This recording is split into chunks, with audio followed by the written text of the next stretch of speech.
السلام علیکم ورحمۃ اللہ وبرکاتہ۔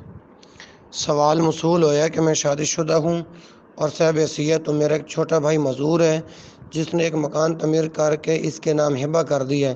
فی الحال وہ کرائے پر دیا ہوا ہے جس کا کرایہ میں خود وصول اور استعمال کرتا ہوں۔ کیا شرعی طور پر ایسا کرنا درست ہے؟ یعنی سوال کی سرخ یہ بنے گی ہبہ اور اس کی شرائط۔ یاد رکھیں، ہبہ یا ہدیہ ضرورت مند حضرات سے تعاون کا ایک بہترین ذریعہ ہے۔ کتاب و سنت میں اس کے متعلق بہت ترغیب اور فضیلت آئی ہے۔ رسول اللہ صلی اللہ علیہ وسلم کا ارشاد گرامی ہے، آپس میں تحائف و ہدایہ کا تبادلہ کیا کرو، ایسا کرنے سے محبت بڑھتی ہے اور دلوں سے نفرت و کدورت دور ہوتی ہے۔ الادب المفرد اور حدیث کا نمبر ہے 594۔ زندگی میں اپنے اختیارات سے کسی شخص کو بلا عوض کسی چیز کا مالک بنا دینا ہبہ کہلاتا ہے۔ واضح رہے کہ ہبہ کرنے والے کو واہب یا جسے ہبہ کیا جائے اسے موہوب لہو، اور جو چیز ہبہ کی جائے اسے موہوب کہا جاتا ہے۔ ہبہ کے لیے ایجاب و قبول اور قبضہ ہونا بھی ضروری ہے۔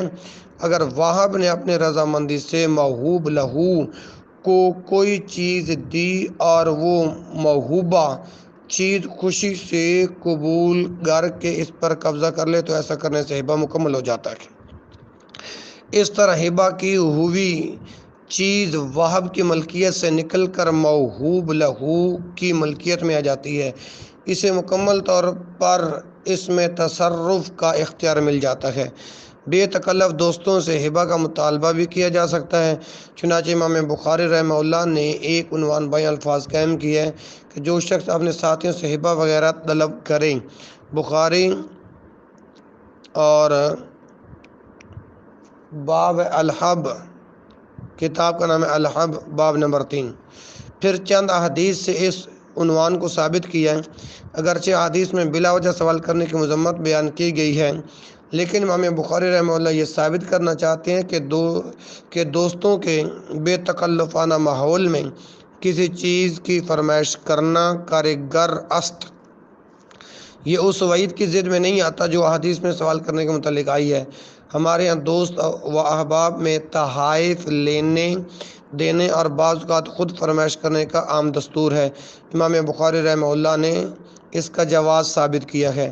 صورت موصولہ میں سائل نے اپنے چھوٹے معذور بھائی کو مکان تعمیر کر کے ہبہ کیا ہے، جو شرعاً جائز اور مستحسن اقدام ہے، لیکن مکان کا کرایہ خود استعمال کرنے اس بات کی علامت ہے کہ ابھی تک یہ ہبہ زبانی کلامی ہے، بھائی کے نام منتقل نہیں ہوا۔ سائل کو چاہیے کہ وہ قانونی طور پر اس مکان کی رجسٹری معذور کے نام کر دیں، بلکہ محکمہ مال میں اس کے نام انتقال کروا دیں تاکہ وہ مکان کے جملہ داخلی اور خارجی حقوق کا مالک بن جائے اور اس کا کرایہ بھی خود وصول کرے۔ اگر وہ اپنی خوشی سے اس کا کرایہ سائل کو دیتا ہے تو اس میں چند حرج نہیں ہے۔ بہرصورت ابھی ہبہ نامکمل ہے۔ اس کی تکمیل اس وقت ہوگی جب وہ مکان معذور بھائی کے نام کرنے کے بعد اسے قبضہ دے دیا جائے تاکہ وہ مکمل طور پر مالکانہ حقوق کا حقدار ہو جائے۔ پھر وہ کرایہ بھی وصول کرے گا اور وہ اس پر جملہ تصرفات کا مالک ہوگا۔ واللہ عالم۔ دوسرا سوال ہے، قیامت کی کئی ایک علامتیں ہیں، ان میں سے ایک سیدنا عیسیٰ علیہ السلام کی آمد بھی ہے۔ اس کے متعلق قرآن و حدیث سے دلائل درکار ہیں۔ نیز شنید ہے کہ مولانا امین احسن اصلاحی نے اس عقیدے کا انکار کیا ہے۔ اس کی کیا حقیقت ہے؟ بڑا اہم سوال ہے جی۔ قرآن مجید میں سیدنا عیسیٰ علیہ السلام کے ذکر کے متعلق ارشاد باری تعالیٰ ہے، سورۃ النساء آیت نمبر 159، اور کوئی بھی اہل کتاب ایسا نہیں ہوگا جو سیدنا عیسیٰ علیہ السلام کی وفات سے پہلے ان پر ایمان نہ لے آئے اور قیامت کے دن ان پر گواہ ہوں گے۔ اس آیت کریمہ کا مطلب یہ ہے کہ قیامت کے قرب جب سیدنا عیسیٰ علیہ السلام نازل ہوں گے، اس وقت جو اہل کتاب موجود ہوں گے وہ سب ان پر ایمان لے آئیں گے اور وہ دین اسلام کو قبول کر لیں گے۔ چنانچہ سیدنا ابو ہریرہ رضی اللہ عنہ جب نزول عیسیٰ علیہ السلام سے متعلق حدیث بیان کرتے تو اس آیت کو بطور استشہاد پڑھتے تھے۔ حدیث میں ہے کہ رسول اللہ صلی اللہ علیہ وسلم نے فرمایا قسم ہے اس ذات کی جس کے ہاتھ میں میری جان ہے، ان قریب سیدنا عیسیٰ علیہ السلام تمہارے درمیان ایک عادل حاکم کی حیثیت سے نازل ہوں گے۔ وہ صلیب کو توڑ ڈالیں گے، خنزیر کو قتل کریں گے، نیز جزیہ موقوف کر دیں گے۔ اس وقت مال و دولت کی فراوانی ہوگی حتیٰ کہ اسے کوئی بھی قبول نہیں کرے گا۔ اس وقت ایک سجدہ دنیا اور اس کی ساری نعمتوں سے قیمتی ہوگا۔ اس حدیث کو بیان کرنے کے بعد سیدنا ابو ہریرہ رضی اللہ عنہ فرماتے ہیں، تم اگر چاہو تم اس کو آیت پڑھو۔ قرب قیامت کے وقت سیدنا عیسیٰ علیہ السلام کے آسمان سے نازل ہونے پر امت اسلامیہ کا اجماع ہے، جیسا کہ مشہور امام حضرت ابو الحسن اشعری رحمہ اللہ نے اس کی صراحت کی ہے، الاحانہ صفحہ 34 پر۔ سیدنا عیسیٰ علیہ السلام کے اترنے کی کیفیت احادیث میں بائیں الفاظ بیان ہوئی ہے۔ آپ ہلکے زرد رنگ کی چادریں پہنے ہوئے، دو دوستوں کے کندھوں پر ہاتھ رکھے ہوئے، سفید مینار کے پاس مشرق کی دمشق میں نازل ہوں گے۔ جب اپنا سر نیچا کریں گے تو موتیوں کی طرح قطرے ٹپکتے نظر آئیں گے، اور جب اپنا سر اٹھائیں گے تو بھی یہی کیفیت ہوگی۔ کافر ان کے سانس کی ہوا پاتے ہی مر جائے گا، ان کی سانس حد نظر تک پہنچے گی، پھر وہ دجال کو تلاش کریں گے اور اسے باب لد پر پائیں گے، پھر وہاں اسے قتل کریں گے۔ صحیح مسلم کتاب الفتن حدیث کا نمبر 73۔ قرب قیامت کے وقت سیدنا عیسیٰ علیہ السلام کے نازل ہونے میں یہ ایک حکمت ہے کہ اس میں یہودیوں کی تردید ہے، جنہوں نے دعویٰ کیا تھا کہ ہم نے انہیں قتل کر دیا ہے۔ اللہ تعالیٰ اس طرح ان کے دعوے کو جھوٹا کرے گا کہ انہوں نے سیدنا عیسیٰ علیہ السلام کو قتل نہیں کیا، بلکہ خود سیدنا عیسیٰ علیہ السلام انہیں قتل کریں گے اور ان کے ہاتھوں وہ ذلیل خوار ہوں گے۔ نیز عیسائیوں کے باطل دعووں کے بطلان کا اظہار کریں گے۔ امام بخاری رحمہ اللہ نے ایک عنوان بائیں الفاظ ذکر کیا کہ سیدنا عیسیٰ علیہ السلام کا آسمان سے نزول فرمانا۔ صحیح بخاری احادیث الانبیاء کتاب ہے، باب نمبر 49 ہے۔ پھر اس عنوان کے تحت متعدد احادیث ذکر کی ہیں۔ ہم نے صحیح بخاری کی شرح ہدایت القاری میں اس عنوان پر شرح و بسط سے گفتگو کی ہے، جو لائق ملاحظہ ہے، قارئین کرام اس کا ضرور مطالعہ کریں۔ بہرحال جملہ اہل اسلام کا یہ عقیدہ ہے کہ سیدنا عیسیٰ علیہ السلام آسمان پر زندہ ہیں، قرب قیامت کے وقت وہ نازل ہوں گے اور شریعت محمدیہ نافذ کریں گے۔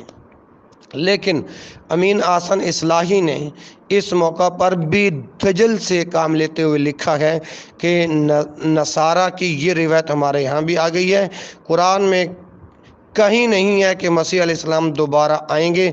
اتنا بڑا عقیدہ قرآن میں ہونا چاہیے تھا۔ اخبار احاد پر ہم کوئی عقیدہ قائم نہیں کر سکتے۔ تدبر حدیث جلد نمبر 1 صفحہ 509۔ اصلاحی صاحب نے ان احادیث کی سند پر بھی بحث کی ہے۔ لکھتے ہیں کہ ان روایات میں ایک راوی تو ابن شہاب زہری ہے، جن کے متعلق میں اپنی رائے کا اظہار کرتا رہتا ہوں۔ دوسرے راوی جناب سعید بن مسیب ہیں، ان سے مجھے پہلے بہت حسن ظن رہا کہ مدینہ کے جید علماء میں سے ہیں۔ میں ان کی تعریف کرتا رہا کہ فقہ میں ان کا بڑا مقام ہے، لیکن میں نے جب ان کے بارے میں ائمہ جرح و تعدیل کی رائے پڑھی تو معلوم ہوا کہ یہ شیعوں کے ساتھ شیعہ ہے، سنیوں کے ساتھ سنی ہے، لیکن میں بہت بڑا مایوس ہوا۔ تدبر حدیث جلد نمبر 1 صفحہ 507۔ ہمارے نزدیک اس سے بڑا کوئی جھوٹ نہیں جو اس امام نے لکھا ہے۔ ہماری معلومات کے مطابق جرح و تعدیل کے کسی امام نے بھی حضرت سعید بن مسیب رحمہ اللہ کے متعلق ایسا نہیں لکھا۔ واللہ اعلم۔ اگلا سوال ہے جی، میں پراپرٹی کا کاروبار کرتا ہوں، اپنے سرمایہ سے تجارتی پلاٹ خریدتا ہوں، ان پر زکوٰۃ دینے کا کیا طریقہ ہے؟ کیا ہر سال زکوٰۃ دینا ہوگی یا جب فروخت ہوں گے تو اس وقت ان کے حاصل شدہ قیمت پر زکوٰۃ دینا ہوگی؟ جواب یہ ہے کہ تجارتی پلاٹ مال تجارت ہے اور ہر وقت ان کی مالیت میں اضافہ ہوتا رہتا ہے، اس لیے ان کی بازاری قیمت فروخت کے اعتبار سے ہر سال زکوٰۃ واجب ہوگی۔